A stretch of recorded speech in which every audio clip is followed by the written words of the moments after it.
हरे कृष्णा। महात्मा कौन होते हैं, इसकी व्याख्या आज इस वीडियो में कहने के लिए जा रहा हूँ। महात्मा लोग किसको कहते हैं और ये बात भगवान श्री कृष्ण कह रहे, अपने श्रीमुख में भगवत गीता में कह रहे। हम तो महात्मा किसको, राजनीतिक नेता लोगों को भी महात्मा कह लेते हैं, समाज सेवा करने वालों को महात्मा कहा जाता है, किंतु भगवान के द्वारा कहा गया जो बात है वो क्या है वो हमको जानकारी इस वीडियो में मिलेगा। भगवत गीता में महात्मा साधु शब्द अपने भक्तों के नाम पर कहे। महात्मा कई बार भगवत गीता में कहे शब्द। कौन सा महात्मा भगवत गीता में? पहले तो भगवान कह रहे बहुत बहुत को जन्म का अंत है, जिनकी ज्ञान हो जाता है। क्या ज्ञान हो जाता है? भगवान श्री कृष्ण ही परम प्रभु हैं, मालिक हैं, स्वामी हैं, उनसे ही सभी परम सत्य है, ये जानकर ज्ञान हो गया। वही महात्मा भी भगवान कह रहे। बहुनम जन्मना अंते ज्ञानवान प्रपद्यन्ते वासुदेव सर्वम इति सह महात्मा सुदुर्लभ। भगवान श्री कृष्ण भगवद गीता की में ये बात 7वां अध्याय में कह रहे। बहुनम जन्मना 84 लाख शरीर जीवात्मा घूम रहा है अलग अलग शरीर में। उसमें मनुष्य शरीर जो मिलता है वो 4 लाख प्रकार होता है। 4 लाख मनुष्य में क्रमवाई विकास होता है। अक्रमिक विकास में धीरे धीरे आत्मा की ज्ञान प्राप्ति करता है। आत्मज्ञान में कभी कभी कर्मकांड में फंस के रहता है, ज्ञान मार्ग में आता है, पूर्ण ज्ञान उनका हो जाता है, प्रबुद्ध हो जाता है। जब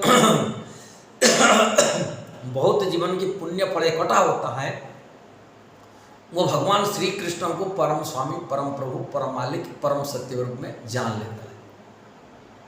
जो जान लेता है वो भगवान श्री कृष्ण को जब जान लेता है वही महात्मा हो जाता है। भगवान भगवत गीता में कहने का यही तात्पर्य है, वही महात्मा है।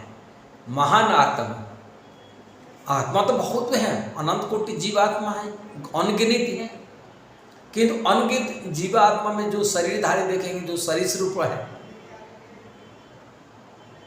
कि कीड़े मकड़े हैं, पशु है, पक्षियां हैं, पेड़ पौधा है, तरह तरह से जीवात्मा है, किंतु वो जीवात्मा महान आत्मा नहीं है, पतित आत्मा, नीचे गिरा हुआ आत्मा।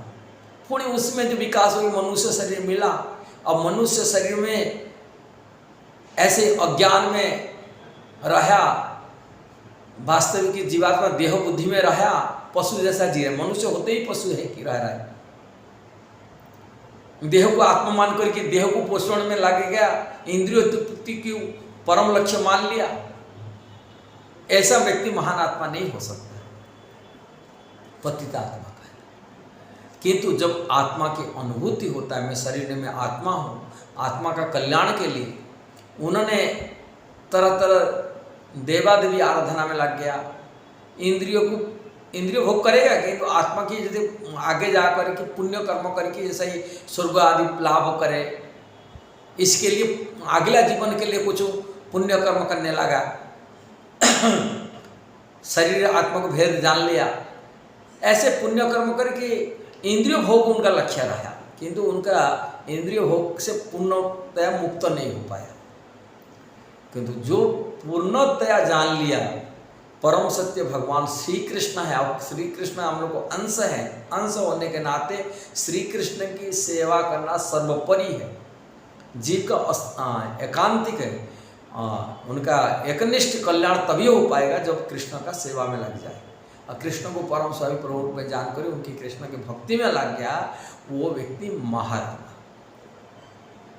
भगवान इसी श्लोक में कह रहे, बहु की जन्म का अंत में उनको ज्ञान मिल गया, सही ज्ञान मिल गया, नहीं तो ज्ञान में भटका हुआ ज्ञान मिलता था।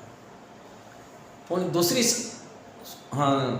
शब्द में 9वां अध्याय में भगवत गीता में भगवान महात्मा शब्द भी व्यवहार किए हैं।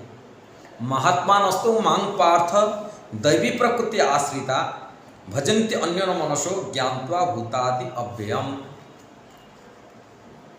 यहाँ भी महात्मा शब्द कह रहे भगवान गीता। महात्मा वो व्यक्ति हैं वो दैवी प्रकृति आश्रित है। ये संसार में आध्यात्मिक जगत अभौतिक जगत ये दो प्रकृति द्वारा नियंत्रित होता है। अनुभव प्रकृति का नेचर द्वारा जो होता है, ये भौतिक संसार बहिरंग प्रकृति द्वारा कार्य करता है। किंतु भगवान के धाम जो नित्य लोक है, शाश्वत सनातन धाम है, चिन्मय धाम है, जो उसको वैकुंठ कहा जाता है, वो वैकुंठ कुंठा नहीं, दुख नहीं, जन्म मृत्यु जरा व्याधि नहीं। भगवान बोलते गीता में ये मेरा लोक है, जदगत्वा न निवर्तते तद धाम परम। वो धाम चिन्मय जगत आध्यात्मिक जगत जिसको कहते हैं, परम व्याम कहा जाता है। गोलोक वृंदावन वैकुंठ कि अयोध्यापुरी हो, साकेत धाम हो, ये सब नित्य धाम वैकुंठ गोलोक धाम वैकुंठ धाम। और वो वैकुंठ जगत में दैवी प्रकृति द्वारा कार्य होता है या बहिरंग प्रकृति द्वारा कार्य होता है और अंतरंग प्रकृति द्वारा कार्य होता है। और अंतरंग शक्ति की जो हेड ऑफ डिपार्टमेंट होता है श्रीमती राधा रानी, राधा रानी से सारी शक्ति कार्य करता है। ये भौतिक जगत के जो कार्य होता है बहिरंग शक्ति हेड डिपार्टमेंट होता है दुर्गा देवी। इसको दुर्ग किला की, ये दुर्ग माने किला है, इसको रखवाली करने वाली दुर्गा देवी है। दुर्गा देवी द्वारा सृष्टि स्थिति प्रलय आदि होती है ये संसार में। अब भगवान की इच्छा से दुर्गा देवी यहाँ कार्य करती है। किंतु महात्मा लोग दुर्गा देवी के भक्त नहीं बनते। यहाँ कहने का ये अंतरंग शक्ति भगवान की प्रिया आह्लादिक शक्ति जो अंतर है भगवान की निजी शक्ति है, अंतरंग शक्ति दैवी प्रकृति कहते। वो दैवी प्रकृति आश्रित होते, बहिरंग प्रकृति आश्रित नहीं होते महात्मा, और राधारानी के भक्त बनते। इसलिए प्रभुपाद उपदेश अमृत की तात्पर्य में ये लिखे बात को। वो महात्मा है, वो महात्मा भगवान बोलते मेरा अंतरंगा शक्ति आश्रित होकर कि मेरा सेवा में, मेरा भक्ति में लग जाता है। भजनते माँ अन्यानुभाव, भजन में भजन करते मेरा सेवा में लगता है अन्यानुभाव से, और दूसरा कुछ नहीं। एक भगवान श्री कृष्ण के प्रसन्नता के लिए वो सेवा में लग जाते हैं अन्यानुभाव। वो जानता है, ज्ञान तो उनको अनुभव है, ज्ञान है। भूतादि भगवान श्री कृष्ण ही परम स्वामी परम प्रभु मालिक। भूतादि ये संसार के हो, आध्यात्मिक जगत हो कि भौतिक जगत हो, दोनों जगत की परम स्वामी भगवान श्री कृष्ण है। उसको जान कर भगवान श्री कृष्ण की सेवा में वो लग जाता है। वो महात्मा भगवान श्री कृष्ण कह रहे हैं। इसलिए महात्मा हम किसको कहते हैं सोच पूछ कर देखना चाहिए।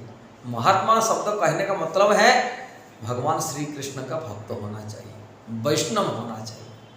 यदि वैष्णव नहीं है, श्री कृष्ण का अन्य भक्त नहीं है, वो महात्मा नहीं हो सकता है। महात्मा अपने टाइटल भगवान के विचार अलग होता है, जो शास्त्र के विचार है। अब शास्त्र के विचार में आप लोगों का सामने बता दिया। यदि ये वीडियो को आपको अच्छा लगा जरूर उसको शेयर करना, सब्सक्राइब करना, लाइक कमेंट देना। हरे कृष्णा।